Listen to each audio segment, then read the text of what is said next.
नमस्कार साथियों, स्वागत है आपका अपनी यूट्यूब चैनल किशन राज स्टडी में। आज का यह वीडियो बहुत ही इम्पोर्टेंट होने वाला है। इस वीडियो में हम ओजोन परत के बारे में पढ़ने वाले हैं। ओजोन परत क्या है, ओजोन परत का हमारे दैनिक जीवन में क्या उपयोग है, अगर ओजोन परत नहीं रहेगा तो मानव जीवन का क्या असर होगा, मानव जीवन पे क्या असर पड़ेगा, टेम्परेचर कितना होगा, ये सब के बारे में हम जानेंगे।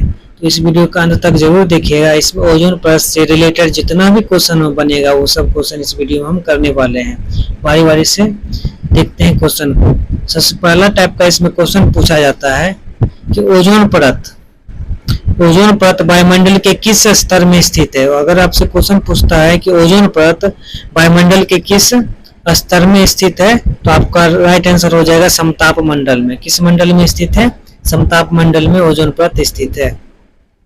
अगला टाइप का क्वेश्चन पूछा जाता है कि ओजोन परत जो है पृथ्वी से कितनी ऊंचाई पर स्थित है। ओजोन परत जो है पृथ्वी से लगभग 20 से 35 किलोमीटर की ऊंचाई पर स्थित होता है। ओजोन परत कितनी ऊंचाई पर स्थित है? लगभग 20 से 35 किलोमीटर की ऊंचाई पर। अगला टाइप का क्वेश्चन आपसे पूछा जाता है जो कि बहुत ही वीवीआई क्वेश्चन है। अगर ओजोन परत नहीं रहेगा तो पृथ्वी विनाश की ओर चला जाएगा। तो ओजोन परत का क्षय का कारण भी बताएंगे, वेट कीजिए। इसमें अगला टाइप का क्वेश्चन है, वर्ष 2005 ईस्वी में तिब्बत पठार के ऊपर ओजोन आभा मंडल है, ओजोन आभा मंडल की खोज किसने की थी? तो ओजोन आभा मंडल की खोज की थी वो डब्ल्यू केंट मूर ने की थी। डब्ल्यू केंट मूर ने की थी। इस तरह से आपको याद रखना पड़ेगा। तो तिब्बत पठार के ऊपर जो था ओजोन आभा मंडल, उसकी खोज केंट मूर ने की थी। किसने की थी? केंट मूर ने। अंटार्कटिका के ऊपर जो है ओजोन छिद्र, ओजोन होल जो है उसकी खोज किसने की थी? तो उसकी खोज ब्राउन गार्डियन तथा जोनाथन सैंकलिन का क्वेश्चन आपसे पूछा जाता है जो कि बहुत ही वीवीआई क्वेश्चन है जो आपको याद रखना पड़ेगा। ऐसे इसमें सभी क्वेश्चन वीवीआई है जो कि याद इसे इतना मुश्किल भी नहीं है, आप याद रख सकते हैं। अगला टाइप का क्वेश्चन है, मॉन्ट्रियल किस पर्यावरणीय समस्या से संबंधित है? तो ओजोन परत के क्षय को रोकने के लिए ये आयोजन किया जाता है, मॉन्ट्रियल प्रोटोकॉल, इससे संबंधित है। अगला टाइप का क्वेश्चन पूछा जाता है कि ओजोन परत को किस इकाई में मापा जाता है? तो ओजोन परत को जो है वो डॉप्सन इकाई में मापा जाता है, जिसको शॉर्ट में डीयू बोला जाता है। क्या बोला जाता है? डीयू। अगला प्रश्न है, ओजोन परत के क्षरण के लिए, मतलब ओजोन परत जो क्षय होता है उसके लिए कौन सी गैस उत्तरदायी है, जो कि सबसे वीवीआई क्वेश्चन है। ओजोन परत के क्षय के लिए सबसे इम्पोर्टेंट जो गैस होता है, सबसे क्षय के लिए जो सबसे पहला गैस हुआ CFC कार्बन है, CFC। उसके बाद है हाइड्रोजन, CFC के बाद है हाइड्रोजन। उसके बाद नाइट्रस ऑक्साइड, उसके बाद ट्राइक्लोरोएथिलीन, हेलोन 1211 तथा 1301 जो है, ये सब बहुत ही हानिकारक है जो कि ओजोन परत को बहुत ही बुरी तरह से क्षय करता है।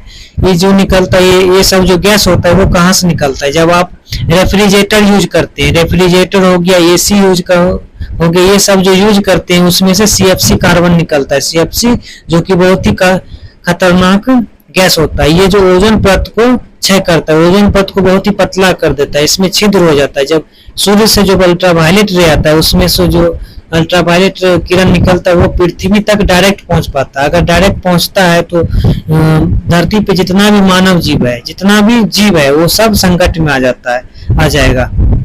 किसी भी मनुष्य पे अगर वो किरण पड़ेगा तो उसका त्वचा जो होगा जल पाएगा। अभी जो 50 डिग्री के आसपास जो टेम्परेचर पहुंच गया, ये सब जो है इसी के कारण है। ओजोन परत क्षय हो चुका है। इसको बचाने के लिए हम सब क्या कर सकते हैं? तो रेफ्रिजरेटर हो गया, AC हो गया, सब का यूज कम कर सकते हैं और ज्यादा से ज्यादा मात्रा में पेड़ पौधे लगा सकते हैं। पेड़ पौधे लगाने से होगा कि जितना भी वातावरण में है, वायुमंडल में जो साइकिल चलते रहता है वो सब चलता रहेगा और ऑक्सीजन भी हम सबको मिलता रहेगा सही मात्रा में। इसलिए हमेशा क्या करना चाहिए, AC का अगर मॉडर्न युग आ गया तो AC का यूज कम करेंगे, उसके जगह पे ज्यादा पेड़ पौधे लगाएंगे, तो ये सब ज्यादा बेटर रहेगा पर्यावरण को संतुलित बनाने में तथा आम जीवन को अच्छा से जिंदगी जीने के लिए। इससे रिलेटेड कुछ पॉइंट कर लेते हैं। ऐसे पदार्थ जो ओजोन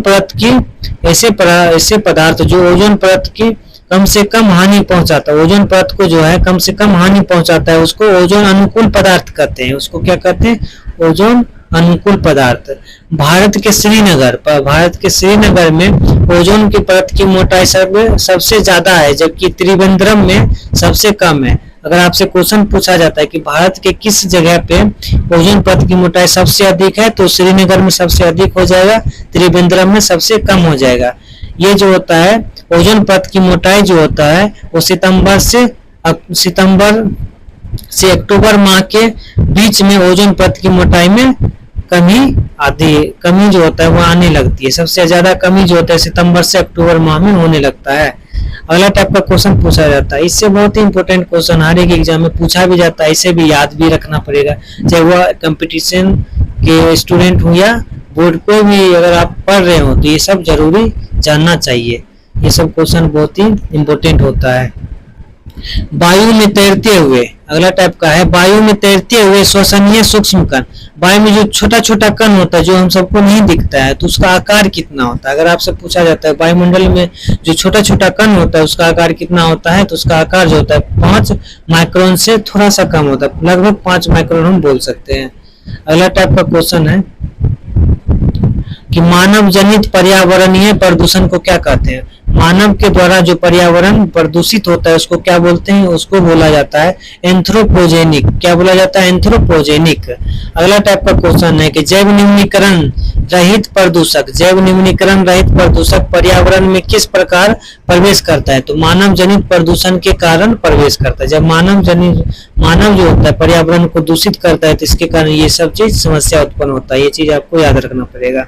जब आप ये पूरा सिस्टम को अगर आप तंदुरुस्त रखना चाहते हैं तो आप हर एक चीज को चाहे वायुमंडल में हो गया, पेड़ पौधा को आप कम से कम काटें और ज्यादा से ज्यादा लगाएं, और जितना काटे उससे कोशिश करें कि ज्यादा लगाएं, तभी ये जो होगा पर्यावरण एक रिसाइकिलिंग मतलब इसका साइकिल जो अच्छा तरीका से चल पाएगा। नहीं तो विनाश की ओर अपना सब बढ़ने, भले दुनिया मॉडर्न क्यों जा रहा है लेकिन विनाश इसमें छिपा हुआ है। इसलिए आपको याद रखना पड़ेगा कि हमेशा वायुमंडल को बचाना है तो पेड़ पौधा लगाना अनिवार्य है। पेड़ पौधा हमेशा लगाना अनिवार्य है अगर वायुमंडल को बचाना है। नहीं तो जीवन भले स्टैंडर्ड रूप से जिएंगे लेकिन वो स्टैंडर्ड भी कोई काम के नहीं आएगा, मर मर के जीने के बराबर हो जाता है। अगला टाइप का क्वेश्चन है कि वे प्रदूषक स्रोत से सीधे वायु में मिलते हैं, जो डायरेक्ट वायुमंडल में मिलते हैं उसको प्राथमिक प्रदूषक बोला जाता है।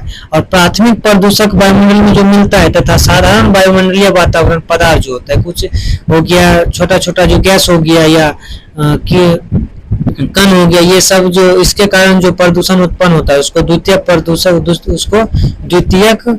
वायु प्रदूषक कहा जाता है। द्वितीयक वायु प्रदूषक।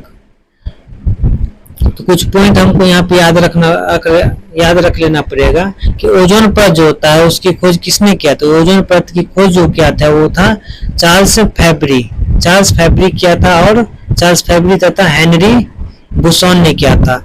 ओजोन परत की खोज किसने किया था, चार्ल्स फैब्री तथा हेनरी बुसॉन ने किया था।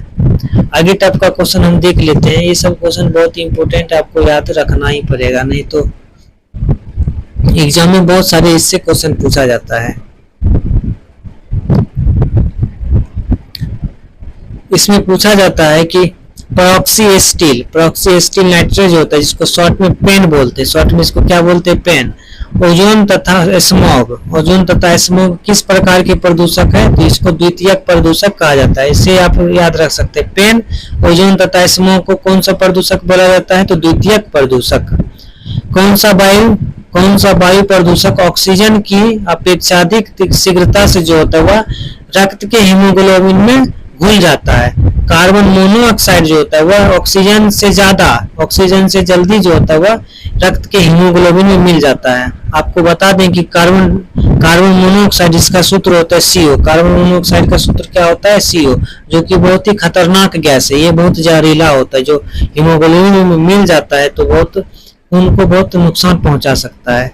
इसलिए ये सब जो निकलता है ये कच्चा लकड़ी के जलने से निकलता है, ये आपको याद रखना पड़ेगा।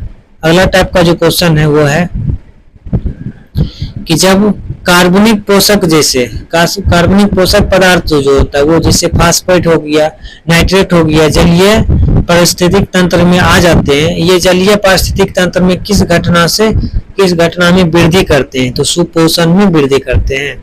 अगला टाइप का क्वेश्चन आपसे पूछा जाता है कि वाहन के पेट्रोल के दहन के परिणाम स्वरूप जब हम गाड़ी चलाते हैं तो उसमें पेट्रोल भराते हैं तो वो जो धुआं निकलता है, तो धुआं जो निकलता है वो उससे कौन सी धातु वायुमंडल को प्रदूषित करता है? तो लेड धातु जो होता है वो वायुमंडल को प्रदूषित करता है।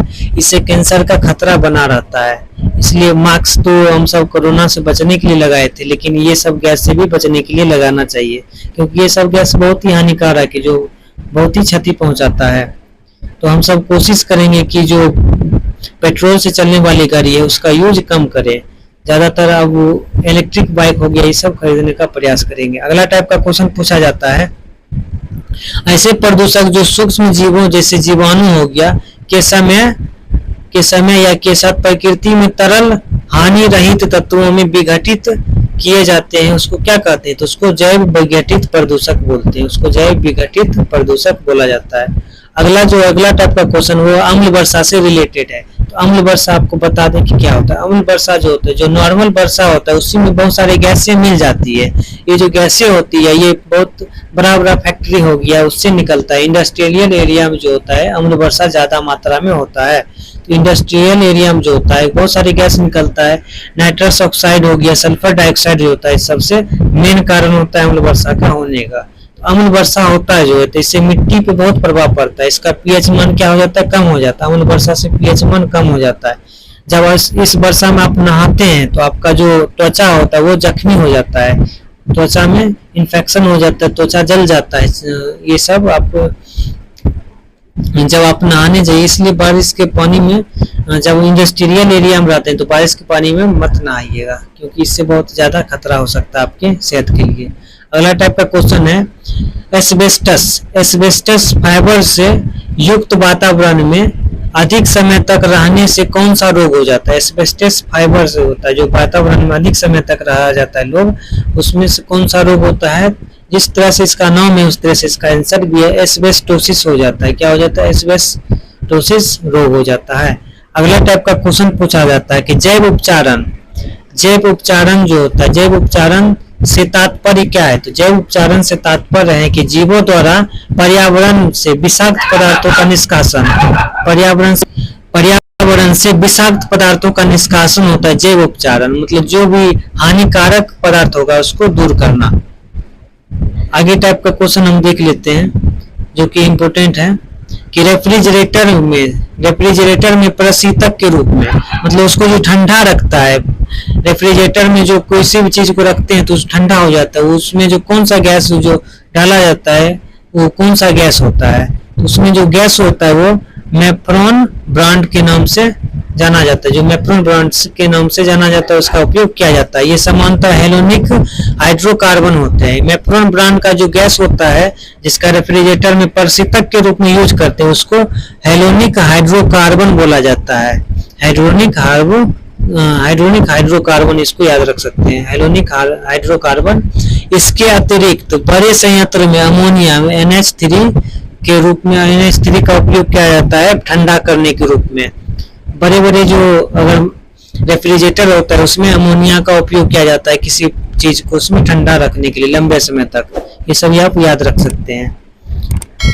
जैवोपचार आदि प्रदूषण प्रभावित क्षेत्र में किया जाता है तो इसको क्या बोला जाता है? इसको स्वस्थानीय जैवोपचार बोला जाता है, स्वस्थानीय जैवोपचार बोला जाता है। अगला टाइप का क्वेश्चन है, आदि प्रदूषित पदार्थ को किसी अन्य स्थान पर ले जाकर इसका जैव उपचार किया जाता है तो इस प्रक्रिया को क्या कहते हैं? तो इस प्रक्रिया को बोला जाता है बाह्य स्थानीय जैवोपचार, बाह्य स्थानीय जैवोपचार कहा जाता है। लास्ट क्वेश्चन है कि प्रदूषकों को जड़ व पत्तियों में संग्रहित कर जैवोपचार करना क्या कहलाता है? प्रदूषकों को जड़ तथा पत्तियों में संग्रहित कर जैवोपचार क्या कहलाता है? तो इसका राइट आंसर हो जाएगा फाइटोनिष्कर्षण कहलाता है। क्या कहलाता है? फाइटोनिष्कर्षण। इसी तरह की वीडियो देखने के लिए हमारे चैनल को सब्सक्राइब जरूर करें।